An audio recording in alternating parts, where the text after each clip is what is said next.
My name is Natalie Manning. I am the operations manager at the Lower Ninth Ward Center for Sustainable Engagement and Development. Right now, initially when we were founded, our goal was to help Lower Ninth Ward residents get back into their homes after Hurricane Katrina.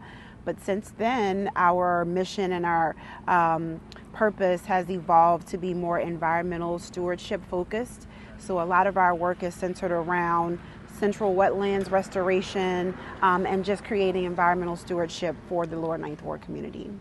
So the Miyawaki forest is a concept. It's actually the method of planting is the Miyawaki method, which is a Japanese method.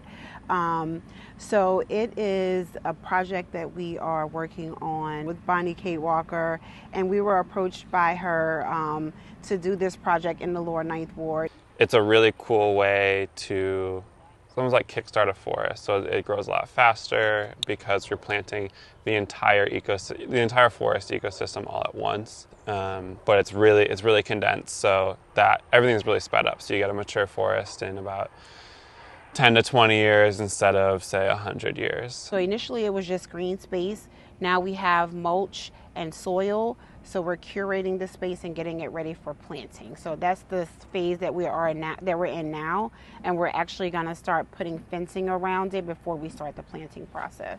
The overall goal is to educate community members about its benefits and provide a space for community members to gather, to socialize, also with more tree coverage that also reduces the urban heat effect. It's going to be like a really robust forest ecosystem, so that protects against wind damage for like the houses here. It helps cool the area, lowers the ambient air temperature, increases oxygen. You know, there's a lot of positives, and it also is something that the community can kind of come around to. So right now we are in the midst of our planting season. So that is what we're doing now. We're planting cypress trees and marsh grasses within the Bayou Bienvenue Wetlands Triangle footprint. We do a lot of tree planting and marsh grass planting.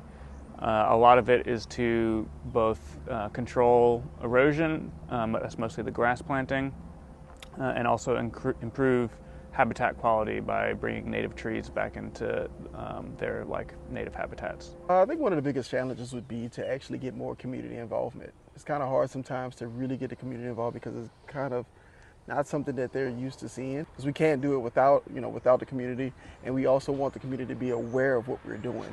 Not because we want any recognition, but we also want, 10 years from now, from where we're gone doing something else, we want to be able to have people to say that they can just go out and do it on their own. I think if there was a greater understanding of just kind of what's causing coastal land loss, with the levee system on the river and canals, and understanding that these are manageable problems that have engineering solutions, the more people are aware of that, the more likely they are to get funded and supported.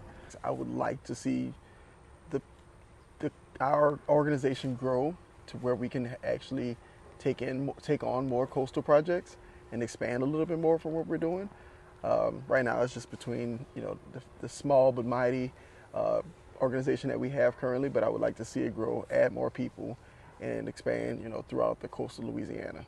Expanding in a way where we can share the lessons that we've learned with a broader audience, maybe nationally, maybe statewide, whatever it may be. And also a lot more partnerships and collaborations. I feel like that's what really makes us strong. This forest, the microforest, takes about 10 years to grow to full maturity. So in my lifetime, I will probably see it grow to full maturity, but everything that we do from the Miyawaki forest all the way to our coastal restoration efforts, we are doing that for future generations and not just for people who are living here today.